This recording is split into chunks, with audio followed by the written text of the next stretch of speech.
की बहू। साक्षी के पैदा होते ही उसकी मां गुजर जाती है, जिसके बाद उसके पिता आलोकनाथ अकेले ही उसका पालन पोषण करते हैं। 16 साल की उम्र से ही साक्षी ने घर चलाने के लिए नौकरी शुरू कर दी थी। बेटी से बढ़कर एक बेटे की तरह वो अपने पिता को कंधे से कंधा मिलाकर काम में हाथ बटाती रहती है। साक्षी, मेरे होते हुए तुझे नौकरी करने की कोई जरूरत नहीं है। तेरे हर शौक पूरे करने के लिए मैं अभी जिंदा हूँ। और आपकी शौक का क्या पापा? आपके भी तो कुछ शौक होंगे ना? मुझे वही सब पूरे करने हैं।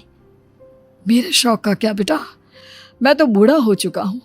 मेरे शौक तो तेरी माँ के साथ ही कब के मर चुके हैं। अब तो सिर्फ एक ही सपना है मेरा कि जल्दी से किसी अच्छे लड़के को देखकर तेरी शादी करा दूं।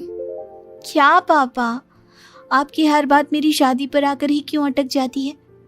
अगर मैं चली गई तो आपका ख्याल कौन रखेगा? इसलिए मैं आपको छोड़कर कहीं नहीं जाऊंगी। अरे बेटा, एक ना एक दिन हर लड़के को जाना ही पड़ता है। तुझे भी जाना तो होगा ही। अपने पिता की बातों से निराश होकर साक्षी अपने रूम में चली जाती है। पिता से दूर होने के ख्याल से ही वो फूट फूट कर रोने लगती है।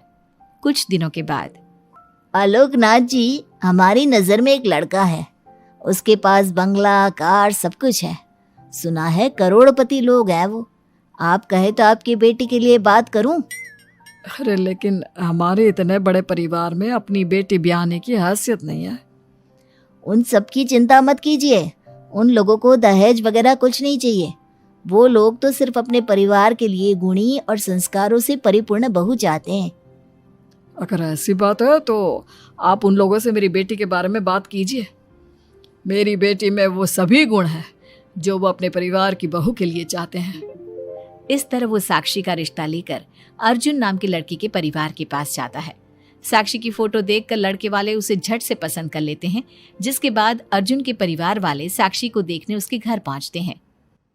आलोकनाथ जी, हमें तो आपकी लड़की फोटो में ही पसंद आ गई और फिर भाई साहब ने आपकी लड़की की तारीफ भी बहुत की है। अब तो बस आप हमें उससे मिलवा ही दीजिए। साक्षी बिटिया, बाहर आना तो। साक्षी। अपने पिता की आवाज सुनकर साक्षी तुरंत बाहर आ जाती है और एक एक करके सभी के पैर छूती है। आलोकनाथ जी, आपकी बेटी तो सच में बहुत गुणवान और संस्कारी लगती है। बिटिया, क्या क्या शौक है तुम्हारे? पापा, और अपनी ज़रूरतें पूरी करने के अलावा मेरे और कोई शौक नहीं है। आपने अपनी लड़की को सच में बहुत अच्छे संस्कार दिए हैं भाई साहब। इसे अपने घर की बहू बनाना तो हमारे लिए सौभाग्य की बात होगी। इस तरह सबकी राजी खुशी से अर्जुन और साक्षी की शादी भी हो जाती है। साक्षी की सास उसे एक माँ का भरपूर प्यार देती है और कभी उसे मायके की कमी महसूस नहीं होने देती। साक्षी बेटा, तू आराम कर। सुबह से घर के काम पर लगी है, थक गई होगी अब बिटिया। नहीं माँ, मैं ठीक हूँ, अब चिंता मत कीजिए। मैंने कहा ना अपने रूम में जाकर आराम कर। अरे काम की टेंशन मत ले। अपनी सास की जिद के आगे हार मानकर साक्षी अपने रूम में चली जाती है। थोड़ी देर बाद उसका पति भी वहां पहुंच जाता है। साक्षी, तुमने मेरी रेड कलर की फाइल देखी क्या? जी नहीं, मैंने तो आपकी कोई फाइल नहीं देखी। साक्षी, तुमसे मेरी एक फाइल तक नहीं संभाली जाती। 1000 बार बोला है तुमसे कि मेरे सामान को हाथ मत लगाया करो। मेरी सुनती ही कहाँ हो तुम? माँ ने बहुत सर पर चढ़ा रखा है तुम्हें। अर्जुन के इतना कहते ही साक्षी रोने लगती है। साक्षी के रोने की आवाज सुनकर उसकी सास वहां पर आ जाती है। साक्षी बेटा, क्यों रो रही है? इस नालायक ने कुछ किया है क्या? साक्षी अपनी सास मीना को सारी बात बताती है। क्यों? गधे, अपनी फाइल का खुद तो ध्यान रखता नहीं और बहू को ताने देता है। माँ, अब तो रहने ही दो। आपको हर समय अपनी बहू ही सही लगती है। सही लगती नहीं, सही है मेरी बहू। माँ समझाइए ना इन्हें, ये हर समय मुझ पर गुस्सा करते रहते हैं। खबरदार अर्जुन, जो आज के बाद तूने मेरी बहू के साथ ऐसा बर्ताव किया तो मुझसे बुरा कोई नहीं होगा। अपनी माँ की डांट सुनकर अर्जुन वहां से चला जाता है। बहू, अगर दोबारा ये तुम्हें ऐसा कुछ कहे तो तुम मुझे आकर फौरन बोल देना। मैं हमेशा तुम्हारे साथ खड़ी रहूंगी बेटा। माँ आप सच में बहुत अच्छी हो। मुझे बचपन से लेकर आज तक कभी एक माँ का प्यार नहीं मिला, लेकिन जब से आप मुझे मिली हैं तब से मुझे माँ की कमी कभी महसूस नहीं हुई। अरे पगली, मैं भी तो तेरी माँ ही हूँ, और मेरे होते हुए अब तुझे कभी अपनी माँ की कमी महसूस नहीं होगी। एक दिन साक्षी, अब मैं तंग आ चुका हूँ तुमसे। भगवान के लिए मुझसे दूर रहा करो। अब मुझे ना चिढ़ होने लगी है तुमसे। अर्जुन, ये क्या तरीका है अपनी पत्नी से बात करने का? माँ प्लीज, आप रोज रोज इसकी पैरवी करने मत आया कीजिए। अरे क्या हुआ, सुबह सुबह तमाशा क्यों लगा रखा है? पापा आपको पता है, इस साक्षी की वजह से मेरा लैपटॉप खराब हो गया है। ऑफिस का पूरा डाटा इसी में था, और देखिए ना, इसने उसमें चाय गिरा दी। अब मैं अपने बॉस को क्या जवाब दूंगा? माँ मेरा यकीन कीजिए, मैंने जानबूझकर चाय नहीं गिराई। मैं तो इन्हें दे रही थी चाय, लेकिन इन्होंने ही ठीक से नहीं पकड़ी। अच्छा, तब इसमें भी मेरी ही गलती है। वाह साक्षी वाह। अर्जुन, तू बहू पर इतना क्यों भड़क रहा है? अब जो हो गया सो हो गया। सुन लेना ऑफिस में थोड़ी सी डांट। अब अपनी बीवी के लिए इतना तो कर ही सकता है ना तू। मैं आपके लिए दूसरा लैपटॉप ले आऊंगी, आप परेशान मत होइए। कोई जरूरत नहीं है उसकी, मैं खुद ले लूंगा। मेहरबानी करके अब मेरे सामान से दूर रहना। इतना कहकर अर्जुन वहां से चला जाता है, जिसके बाद साक्षी फूट फूट कर रोने लगती है। चुप हो जा बेटा, उसकी बातों का बुरा मत माना कर। अरे वो तो पागल है। मीना के इतना कहते ही साक्षी उसे कसकर गले लगा लेती है। माँ, आप नहीं होती तो मेरा क्या होता? मैं बहुत भाग्यशाली हूँ जो भगवान ने मुझे सास के रूप में मेरी माँ लौटा दी है। बेटा, जीवन में ये सब चलता ही रहता है। ऐसी बातों को दिल पर नहीं लगाना चाहिए। चल अब अपने आंसू पोंछ और मेरे साथ काम में हाथ बटा। इतना बोलते ही मीना रसोई की तरफ चल देती है। साक्षी भी अपनी सास के पीछे चल देती है और सभी बातों को भूलते हुए खुशी खुशी काम पर लग जाती है। मन ही मन साक्षी अपनी सास को हर जन्म में अपनी माँ के रूप में मांगने के लिए भगवान से प्रार्थना करती रहती है। ऐसे ही दिन बीतते रहते हैं। मीना हर समय ढाल बनकर अपनी बहू के लिए खड़ी रहती। तभी एक दिन पड़ोसी, मीना, तूने अपने बेटे के लिए यह कैसी बहू चुनी है जिसकी माँ उसके पैदा होते ही गुजर गई? अरे ये तो कुलक्षणी है। ऐसों के घर का तो पानी भी नहीं पीना चाहिए, और तूने उस घर से लड़की चुन ली। ये सब फालतू बातें हैं, ऐसा कुछ नहीं होता।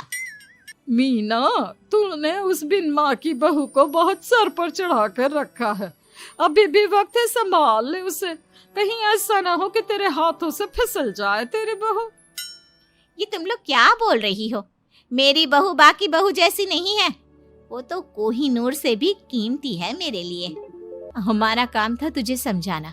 बहू को कभी भी बेटे से बढ़कर प्यार नहीं देना चाहिए, वरना उन्हें बिगड़ते देर नहीं लगती। और यहाँ तो तेरी बहू बिन माँ के पली बड़ी है। न जाने उसके बाप ने कैसे संस्कार दिए होंगे उसे। चुप करो तुम लोग। मैं अच्छे से समझती हूँ तुम लोग मुझे मेरी बहू के खिलाफ भड़काना चाहते हो।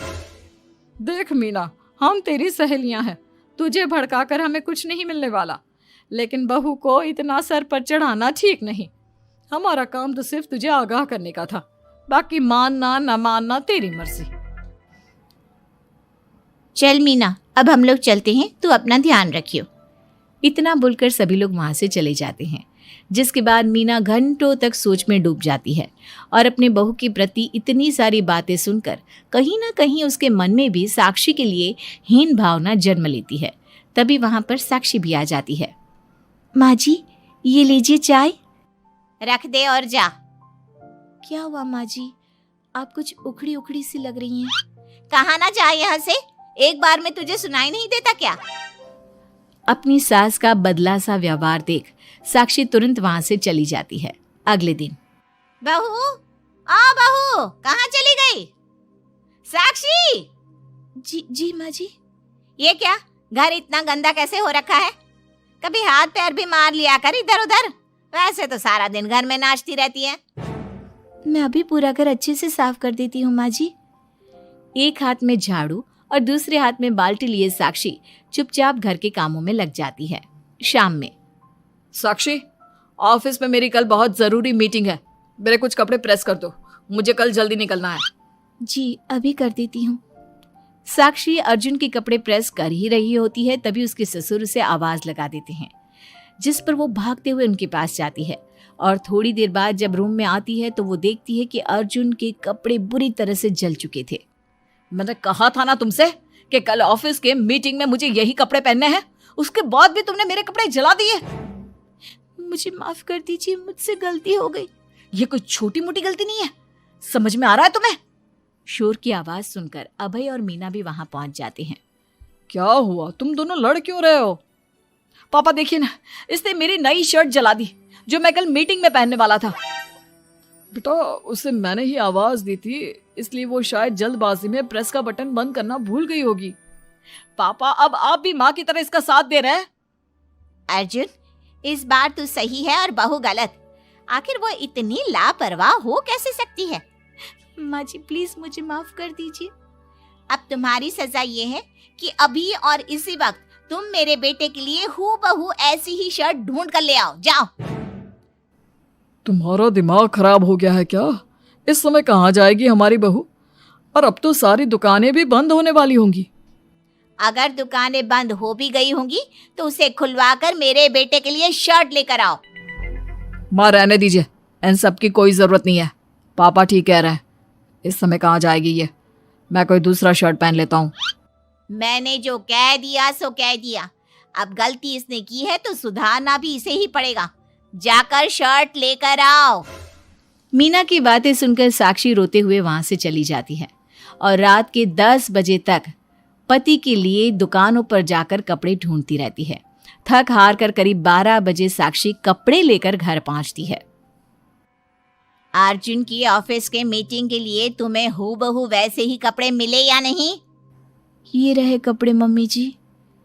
साक्षी अपनी सास को कपड़े देकर जा ही रही थी कि मीना उसके हाथ में चोट देखती है। ये चोट कैसे लगी तुझे? पता नहीं, जल्दबाजी में शायद किसी चीज से लग गई होगी। इतनी बड़ी हो गई हो, अब अपना ध्यान रखना कब सीखोगी? आप तो जानती ही हैं माँ, मैं बिन माँ की पली बड़ी हूँ। माँ के ना होने के कारण मेरे सर पर इतनी जिम्मेदारियां थी जिन्हें निभाते निभाते मैं खुद का ख्याल रखना ही भूल गई।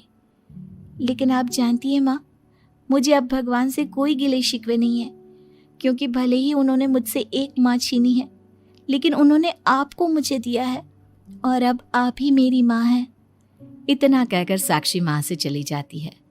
साक्षी की बातों को सुनकर मीना को भी अपने कहे और अपनी गलतियों पर पछतावा होने लगता है, इसलिए वो बिना खाए पिए ही सो जाती है।